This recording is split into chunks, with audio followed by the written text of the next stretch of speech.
when you take a look at the numbers compared to other quarterbacks at $50 million now, he is the highest paid player in NFL history by an average annual salary, topping Patrick Mahomes by about $5 million per year.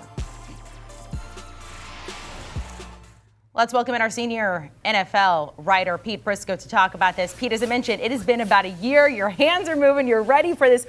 Are you surprised that this finally happened?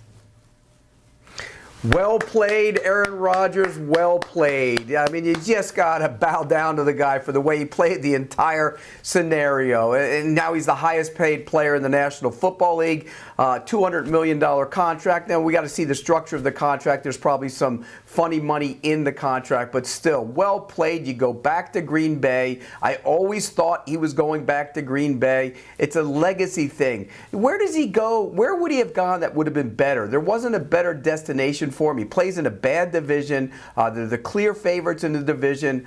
It was the smart move. It was the right move. And all I can say is well played, Aaron Rodgers. So well played there. I mean, it's hard, I think, for any of us to go inside the mind of Aaron Rodgers. He is very calculated. We all know this. We heard Brady and Danny say, look, we don't think it was about the money for him. What went into his decision, and how much was he really exploring other teams? Well, I don't think he really was exploring other teams. I think the decision was probably coming down to whether to retire or continue to play. And $50 million a year can influence anybody to keep going. So I think that had something to do with it. They were going to pay him a boatload of money anyways, but I think it was how they would structure the contract, what the contract could do for the team, because they're in cap hell right now. They have a lot of work to do to get this team to come back and be an effective team and be one that can compete for a Super Bowl. Starting with Davante Adams, I think they will tag him to start. Ultimately, love to work out a long-term deal with him, which I think they can and will do.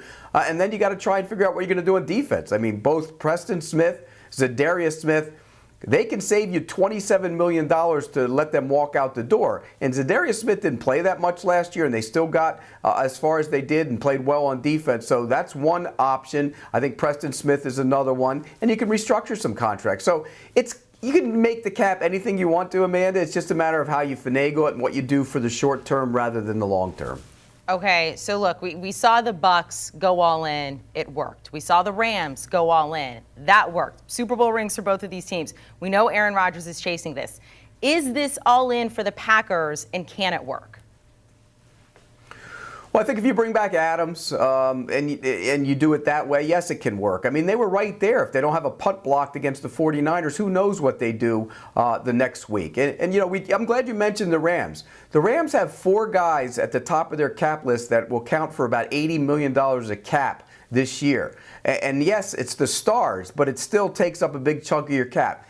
What that does when you have a player like Rodgers making a ton of money, you have a player like Adams making a ton of money, David Bakhtiari as well. What that does, it puts a premium on the drafting, it puts a premium on cheap free agents. And I think Les Snead nailed that with the Rams, and now it's going to be up to the Packers to do the same thing. It's tough to do, but it's better to play games with stars than without them, and I think the Rams taught us all that this year again.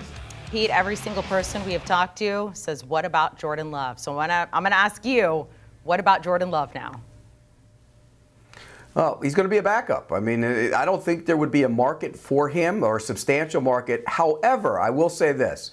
You look around the league at these quarterback-needy teams and what's available in the draft and in free agency, maybe somebody will inquire. And maybe somebody will say to the Packers, hey, look, maybe we'll give you a 3rd-round pick or 4th-round pick for him. I haven't seen that ability yet, so I don't know if that'll be the case. But when you look at the free agent quarterbacks, Mitch Trubisky is going to be a hot name. And in the draft, if this was a normal year, probably none of those guys would go in the 1st round. They're all going to be forced up.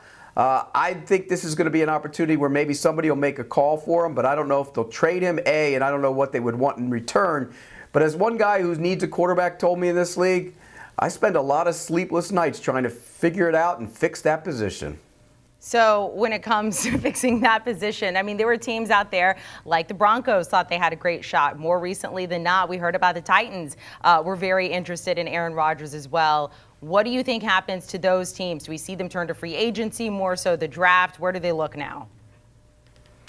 Well, I think the Titans will play with Tannehill. You know, for all the criticism of Ryan Tannehill, I think they go back and play with him. They're not a pass-based offense. They're a run-based offense. When everybody's on the field and doing their job, and that means Derrick Henry, they're good enough with Ryan Tannehill. Now, the question becomes, are they good enough to win it all with Ryan Tannehill? But I think if you look at this list of quarterbacks across the board, he's better than Winston, he's better than Bridgewater, he's better than Fitzpatrick, he's better than Taylor, he's better than Cam Newton. On the other side, project, probably the most NFL ready is Pickett, Howe project, Ritter project. So if you're the Titans and you got a team you think can compete, I don't know if any of those guys will help you more than Ryan Tannehill. So I think they're stuck. They'll stick with him. As for the Broncos, Mitch Trubisky attractive to you? Or you play with Drew Lock? What do you do? I just don't think it's a great situation for the Denver Broncos or the Carolina Panthers, who probably have to draft one, or the Washington Commanders. I mean, on and on it goes. If you don't have a quarterback, you have big problems.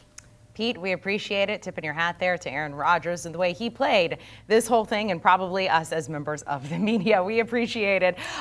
For more things NFL, make sure to download and follow the All Things Covered podcast with our one Brian McFadden, two-time Super Bowl champ, and his cousin, Patrick Peterson.